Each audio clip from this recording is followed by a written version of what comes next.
it's these funds that are causing the problem for us that makes it so hard for us. And I reference them as the Walmarts of real estate because they almost do the same thing as the Walmarts do. They cut out the mom and pops operations, or they make it very difficult for mom and pop operations to work. That's you and me. And but I found a way to get around them. And I'm gonna segue into this little. Apologize for any of you Tiger Woods fans out there, but this is the best image I could find to represent how I felt one day when I was trying to bid at the auctions. Here's what happened. It was at one of the county courthouses that I was working that particular day. I had researched about 50 homes to boil it down to about 8 that I wanted to watch at the auction. And of course, I've got all my cashier's checks in my pocket. I'm ready to go. I'm excited. It's a beautiful day outside in Atlanta, not a cloud in the sky. And we're ready to buy some houses. Well, what ended up happening, I'm looking at these max bid prices I've got on my sheet on the 5 houses that actually became available because 3 of them got canceled before the sale. There was 5 left over. And I was watching those 5, and my max bid prices were these on the screen: 105, 92, 110. 78, 115. And none of those prices came through for me because my competition stepped up, and here's what they paid for those same exact houses. I didn't even have a chance. It was the first time I'd gone to an auction and not picked up one house. If we would have gone back about a year and a half ago, I probably would have walked away with at least 3 or 4 of those houses. So they smashed me. And by the way, the numbers you see on the right side of your screen, it's not something really new because we've been dealing with this for about the last 7 or 8 months. But this was the first time I actually ever blanked at an auction. The reason that they're paying those numbers, we're going to get to in a second, but those numbers on the right side, they're not even looking at comparable sales on the street. So you and I are going to base our bid price on at least to some degree on what the homes are selling for in the neighborhood, right? We're looking for the comparable sales. We're looking to see what other houses are selling for. We're discounting if they're in a bad shape or and so forth. But and that's how we do our assessments. We basically will not pay more for a house if we know there's, for example, the houses are selling for 100,000 on that street, and we know that this house has a 10,000 rehab, then we wouldn't pay more than 90,000 for it. That's kind of the basics of it, right? Well, these funds are coming in and smashing comparable sales, and in doing so, creating their own comparable sales that are really driving the prices up. So nationally, when you look at national media, you look at the Case-Shiller statistics, and they're saying that home prices went up 12%, 13%, some markets 19%. That's not the whole market doing that. That's only what's driving that growth is not the family of 2 parents, 2 kids, and a dog. That is the market that is buying these landlord-friendly homes, the investment-type properties that yield good rates, and that's the institutions driving that. So that's what we're essentially competing with.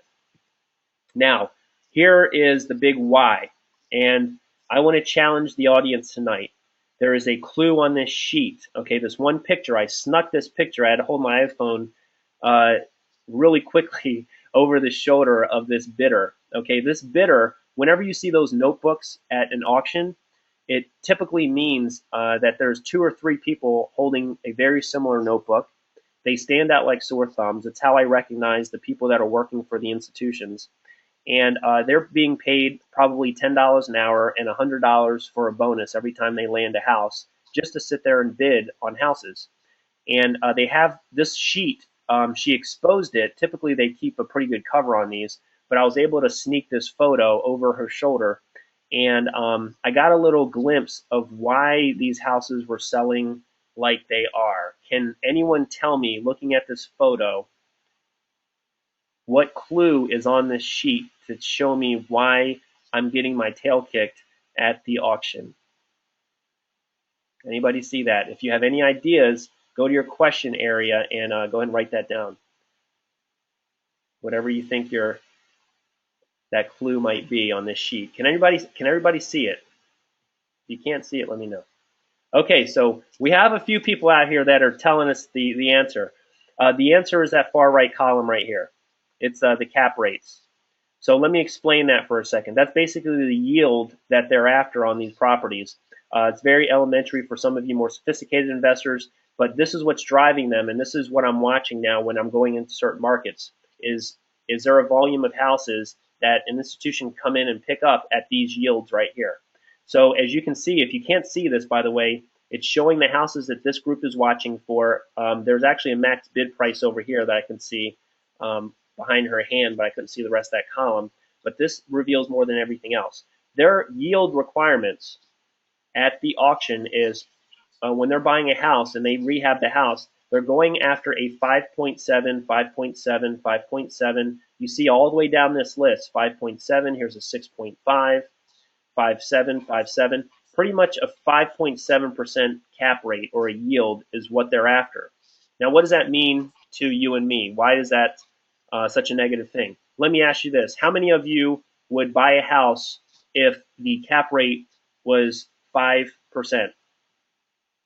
Let's call it 6%. How many of you would purchase an investment property with a 6% yield?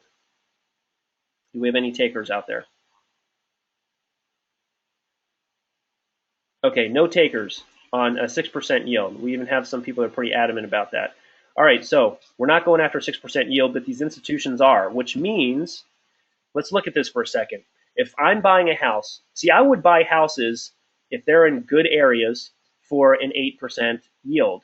If that was a true yield, not a paper yield that was inflated, and then you find out that you can't keep tenants in the house and it showed high in the beginning and then later it wasn't. But if I'm in a really good area and I'm willing to accept an 8% cap rate on the property.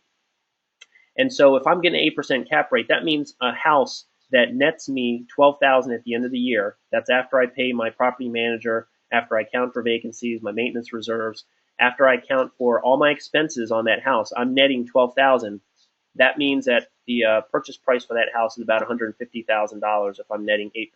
Okay, so if you're going after a 6% yield, here's what happens. That person who's looking for a 6% yield, if you take that $12,000 net income, divide it by 6%, then you get a purchase price of $200,000. And that's why I'm getting my tail kicked by these guys by about that same margin, about that $50,000 margin per house. So while a $12,000 income for me is 8% on the price I'm willing to accept at $150,000, for them, they'll go up to $200,000 on that same exact house that produces that same $12,000 because they're after a 6% return. And if you follow commercial real estate, that's how commercial real estate's valued, and that's probably kind of intuitive to you. But for those of you that don't understand that, if you remember nothing else from this time together that we're going to have tonight, this is the most important thing that you can walk away with from this, because it tells you that if you're in a market where you have a good amount of inventory or homes at the 6% plus range, then you're going to be competing with institutional investors if there's a volume of homes there. So how do we compete with these investors? And this is going to be a segue to the second part of the presentation. In my dealings with these institutions, I've come to build relationships with them, and we're actively buying for some of these institutions now. So I know what their criteria is. Now, I have individual investors that I'm also serving. So when I'm looking at these properties, I have to look through the lens of an individual investor, because that's how I'm buying myself and that's how I'm buying for individual investors. But for the institutions, we have their templates. We know what their yield requirements are. We know what their expense assumptions are. And I know what type of properties they're looking for. So I've now taken that information and used that criteria to identify other markets in the United States where these funds are not playing yet, but there's a very high likelihood that they will go to these markets because the macro fundamentals are strong there, and they can find a volume of houses that meet this criteria, the very same criteria I saw in Phoenix that they tore apart. I saw them do it in Dallas. I saw them do it in Orlando. Orlando, by the way, is where I live. And then now I'm seeing them do it in Atlanta. And we're about the middle of the cycle in Atlanta right now. So they're going to keep driving prices up in Atlanta. but I wanted to find a fresh market where they weren't playing yet. So that brings us around to pilot fish investing. What is pilot fish investing? First of all, if you're a diver, you might already know this answer. A pilot fish is that striped fish that swim around sharks. So the shark's friends, they eat up the scraps, they let the shark do all the hard work, and they just sit there and they eat the scraps when the shark's done. We're going to take advantage of that same type of mentality when it comes to investing in houses. If you're the pilot fish, then what we're going to be doing is we're going to buy ahead of these funds, and that's how we win against the funds. We have to jump in front of them or get in line in front of them. And to do that, we have to know what they're looking for.